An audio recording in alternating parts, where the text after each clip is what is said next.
जय हिंद दोस्तों। बिहार डीएलएड प्रवेश परीक्षा 2024 के लिए आज आपका साइंस विज्ञान का प्रैक्टिस सेट नंबर 4 चलेगा। इससे पहले साथियों हमने टोटल 3 प्रैक्टिस सेट को ऑलरेडी कवर किया है और इसके लिए एक अलग से प्लेलिस्ट भी बना हुआ है। प्लेलिस्ट का लिंक आपको इसी वीडियो के नीचे डिस्क्रिप्शन बॉक्स में मिल जाएगा, आप लोग जाकर देख सकते हैं। तो साथियों आज प्रैक्टिस सेट नंबर 4 में साइंस विज्ञान से टोटल 30 सिलेक्टेड क्वेश्चंस को कवर करेंगे, जो कि साथियों आपके एग्जाम के लिए काफ़ी ज़्यादा इम्पोर्टेंट रहेगा। तो साथियों आप सभी सेशन को बिना स्किप किए लास्ट तक पूरा ध्यानपूर्वक देखिए और इस 30 क्वेश्चन में आप कितने क्वेश्चन के सही से आंसर कर पाती हैं ये आपको सेशन के लास्ट में कमेंट करके बताना है। तो चलिए फ्रेंड्स, दोपहर के 3 बज चुके हैं, फटाफट से आप सभी लाइव में आ जाइए। तो पहला क्वेश्चन देखिए आपके सामने है, निम्न में किस लेंस की फोकस दूरी धनात्मक होती है? उत्तल लेंस, समतल अवतल लेंस या फिर डी, इनमें से कोई नहीं। और साथियों अगर आपको इन सेट में किसी भी क्वेश्चन का आंसर पहले से आता हो तो आंसर करने के लिए आप सभी को नीचे लाइव चैट का ऑप्शन मिल रहा होगा, इसलिए प्रत्येक स्टूडेंट को नीचे लाइव चैट में अपना अपना आंसर जरूर बताना है। तो साथियों किस लेंस की फोकस दूरी धनात्मक होती है? तो यहाँ पर जो ही बच्चे लाइव चैट में ऑप्शन ए बता रहे हैं उनका बिल्कुल सही जवाब है, उत्तल लेंस की फोकस दूरी धनात्मक होती है। अगला क्वेश्चन देखिए, आयोडीन को निम्नलिखित में किस द्रव में घोलने से टिंचर आयोडीन बनता है? चलिए क्वेश्चन नंबर 2 के लिए आप सभी आंसर बताइए। और साथियों आपके एग्जाम को ध्यान में रखते हुए बिहार डीएलएड के लिए हमने एक और क्लास को स्टार्ट किया है और उस क्लास का टाइमिंग रहेगा दोपहर 3:30 बजे से। तो यानी कि आपका एक क्लास हो गया दोपहर 3 बजे और दूसरा क्लास 3:30 बजे। तो आपको डेली दोनों क्लास को अटेंड करना है। तो साथियों आयोडीन को इन चारों ऑप्शन में से किस द्रव के घोल में घोलने से टिंचर आयोडीन बनेगा? तो याद रखिएगा एथिल अल्कोहल, यहाँ पर डी ऑप्शन आपका करेक्ट आंसर है। आगे देखिए, डालडा में उपस्थित वसा अम्ल किस प्रकृति का होता है?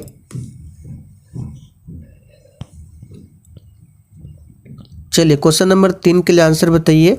डालडा में उपस्थित जो वसा अम्ल होता है वो किस प्रकृति का होता है? तो याद रखिएगा साथियों संतृप्त प्रकृति का होता है, यहाँ पर ए ऑप्शन आपका राइट आंसर है। चलिए आगे देखिए, प्रोपेनॉन का क्रियाशील मूलक क्या है? बिल्कुल इसी टाइप के क्वेश्चन आपके एग्जाम में पूछे जाएंगे, आंसर बताइए प्रोपेनॉन का क्रियाशील मूलक क्या है? तो प्रोपेनॉन का हो जाएगा यहाँ पे देखिए सी ऑप्शन में दिया हुआ है। चलिए आगे देखिए, इथिलीन क्या है? चलिए 5 के लिए आंसर बताइए, इथिलीन क्या है? तो साथियों इथिलीन जो है याद रखिएगा ये ओलेफिन के अंतर्गत में आता है, यहाँ पर बी ऑप्शन आपका करेक्ट आंसर है, ओलेफिन। अगला क्वेश्चन है, निम्न में कौन जीवाश्म ईंधन है? चलिए क्वेश्चन नंबर 6 के लिए आंसर बताइए, इन चारों ऑप्शन में से कौन जीवाश्म ईंधन है? देखिए जीवाश्म ईंधन का मतलब होता है जो नेचर से हमें प्राप्त होता है। तो यहाँ पे देखिए पेट्रोलियम क्या है? जीवाश्म ईंधन है। प्राकृतिक गैस ये भी जीवाश्म ईंधन है। कोयला भी क्या है? जीवाश्म ईंधन है। तो यहाँ पे बायोगैस क्या हो जाएगा? ये जीवाश्म ईंधन नहीं है, यहाँ पर पहला ऑप्शन आपका करेक्ट आंसर है। यहाँ पे देखिए प्रश्न को सही से कर लीजिए, यहाँ पे नहीं छूट गया है, यानी कि क्वेश्चन जो है आपका ये है, निम्न में कौन जीवाश्म ईंधन नहीं है? तो बायोगैस ये जीवाश्म ईंधन नहीं है क्योंकि इसे हम लोग बनाते हैं। बाकी पेट्रोलियम, प्राकृतिक गैस, कोयला ये सभी जीवाश्म ईंधन का उदाहरण है। आगे देखिए, टिहरी बांध निर्माण का उद्देश्य क्या था?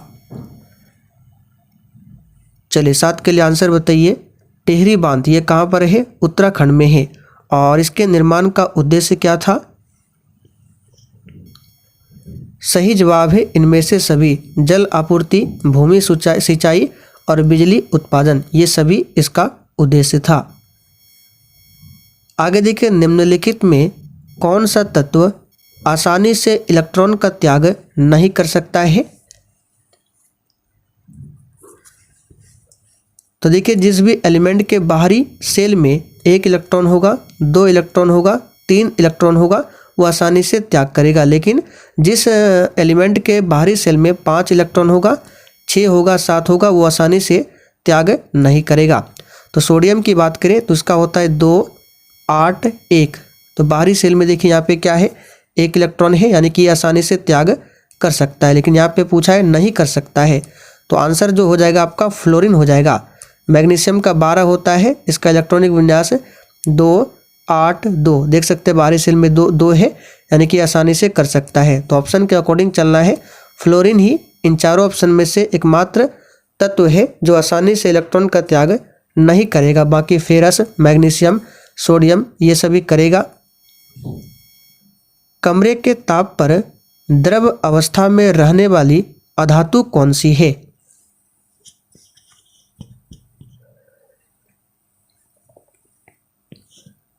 तो यहाँ पे अधातु पूछा गया है, आंसर हो जाएगा ब्रोमीन। इसका सिंबल होता है Br और परमाणु क्रमांक होता है 35। लेकिन अगर आपसे धातु पूछा जाए तो ये हो जाएगा पारा, और धातु में ब्रोमीन।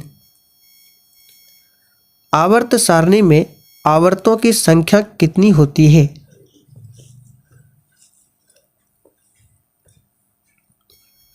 तो साथियों, आवर्त सारणी में कुल आवर्त 7 है। दही में कौन सा अम्ल पाया जाता है? और साथियों, आप लोग डेली क्लास को अटेंड कीजिए।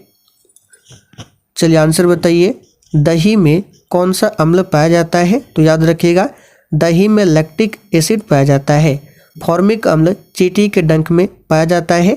एसिटिक अम्ल सिरका में, टार्टरिक अम्ल इमली में पाया जाता है। Al4C3 के जल अपघटन से निम्नांकित में क्या बनेगा? चलिए आंसर बताइए। Al4C3 क्या करना है? जल अपघटन। तो इससे क्या बनेगा? तो इसको सबसे पहले वैलेंस करना है, ये आपका बनेगा मीथेन। तो यहाँ पे आंसर हो जाएगा बी ऑप्शन, मीथेन, जिसका फॉर्मूला होता है CH4 और इसे मार्स गैस भी कहा जाता है। वह धातु जो सिर्फ अम्लराज में घुलता है क्या है?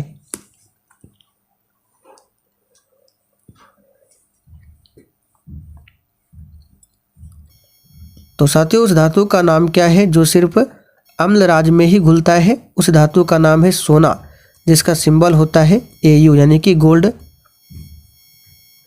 परिशिशिका किसका हिस्सा है? चलिए 14 के लिए आंसर बताइए, परिशिशिका किसका हिस्सा है? तो साथियों, परिशिशिका जो है आहार नाल का हिस्सा है। निम्नांकित गुणों में किसके कारण धातुओं के तार बनाए जाते हैं? चलिए, कौन सा गुण है जिसके कारण धातुओं का तार बनाया जा सकता है? तो ये है तन्यता, खींचकर तार बनाया जाता है, यानी कि तन्यता जो गुण है इसी के कारण धातुओं का तार बन सकता है। अयस्क में अशुद्धि के रूप में उपस्थित पदार्थ क्या कहलाता है? चलिए 16 के लिए आंसर बताइए। और साथियों, अगर आपको किसी भी प्रश्न में थोड़ा भी डाउट होता है तो आप लोग तुरंत कमेंट करके पूछ सकते हैं। आपके कमेंट का रिप्लाई 100% दिया जाएगा। तो साथियों, अयस्क में अशुद्धि के रूप में उपस्थित जो पदार्थ होता है उसे अधात्री या फिर गैंग कहा जाता है। प्रकृति में मुक्त अवस्था में पाई जाने वाली धातु का नाम क्या है? चलिए, उस धातु का नाम बताइए जो नेचर में क्या मुक्त अवस्था में पाया जाता है। तो यहाँ पर इसका सही जवाब है सोना। विद्युत आवेश के प्रवाह दर को क्या कहते हैं? चलिए, बिल्कुल सोच समझकर आंसर बताना है। विद्युत आवेश के प्रवाह दर को क्या कहते हैं? तो साथियों, इसे कहा जाता है विद्युत धारा। CHO अभिक्रियाशील समूह को कहते हैं?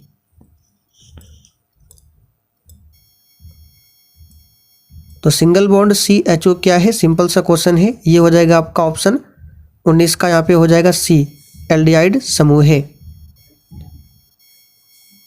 एथेनॉल को सांद्र H2SO4 के साथ गर्म करने पर निम्न में कौन सी गैस बनती है?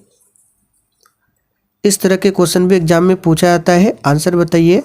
सांद्र H2SO4 के साथ गर्म किया जाता है एथेनॉल को, तो कौन सी गैस निकलती है? याद रखिएगा यहाँ पर इसका सही जवाब क्या होगा?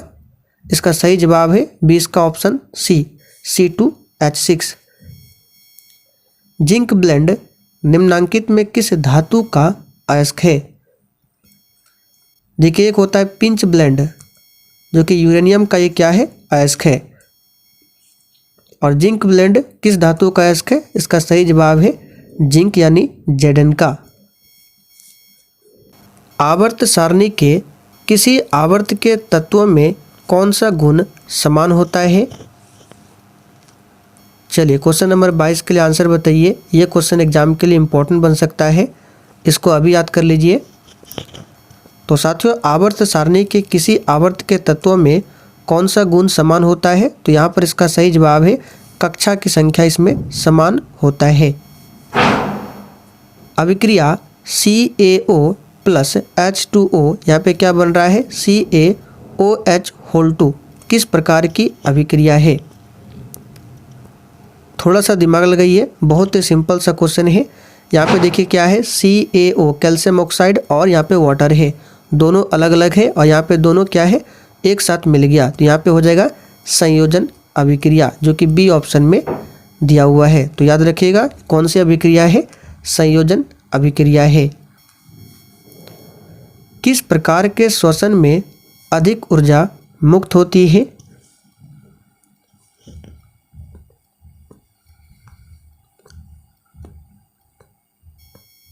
तो साथियों, किस प्रकार के श्वसन से अधिक ऊर्जा मुक्त होती है? तो याद कर लीजिए, वायवीय श्वसन से।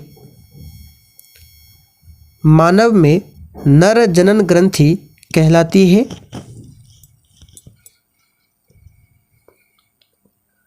चलिए, 25 के लिए आंसर बताइए। और साथियों, बिहार डीएलएड एग्जाम के लिए बहुत ही जल्द मैराथन क्लास को भी स्टार्ट करने वाले हैं। तो साथियों, मानव में नर जनन ग्रंथि जो है ये कहलाती है वृषण। ग्लाइकोलाइसिस होता है। चलिए, आंसर बताइए, ग्लाइकोलाइसिस किस में होता है? तो साथियों, ग्लाइकोलाइसिस जो है कोशिका द्रव्य में होता है। किस में होता है? कोशिका द्रव्य में। तंत्रिका तंत्र की संरचनात्मक एवं कार्यात्मक इकाई को क्या कहते हैं? अब देखिए, यहाँ पर आपको नेफ्रॉन आंसर नहीं करना है, क्योंकि यहाँ पे तंत्रिका तंत्र पूछा गया है। किडनी का पूछा जाता तब आपका आंसर होता नेफ्रॉन, लेकिन तंत्रिका तंत्र की संरचनात्मक एवं कार्यात्मक इकाई पूछे तो ये होगा न्यूरॉन, जो कि ए ऑप्शन में दिया गया है। क्या होगा? न्यूरॉन। कौन सा एंजाइम वसा पर क्रिया करता है?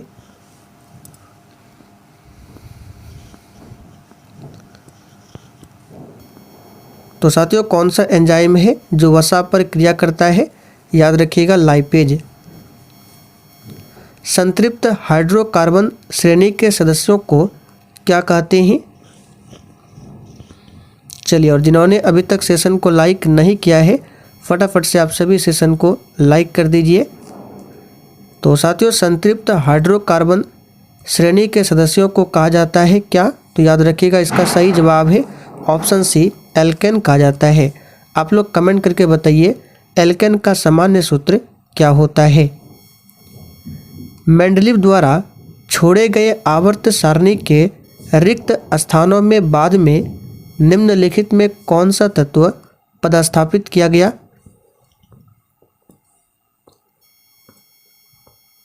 सही आंसर है गैलियम। यहाँ पर ए ऑप्शन आपका सही जवाब है। आवर्त सारणी के प्रत्येक आवर्त का अंतिम सदस्य होता है? तो काफ़ी ज़्यादा इम्पोर्टेंट क्वेश्चन है, इसे अभी याद कर लीजिए। आवर्त सारणी के प्रत्येक आवर्त का जो अंतिम सदस्य होता है वो एक निष्क्रिय गैस होता है। यहाँ पर सी ऑप्शन आपका सही जवाब है। तो चलिए साथियों, आज के लिए इतना ही। अब आप लोग कमेंट करके बताइए आपने आज के इस 31 क्वेश्चन में कितने क्वेश्चन के सही सही आंसर किए हैं। और सेशन पसंद आया हो तो जाने से पहले आपको सेशन को अपने सभी मित्रों के साथ ज़रूर शेयर करना है।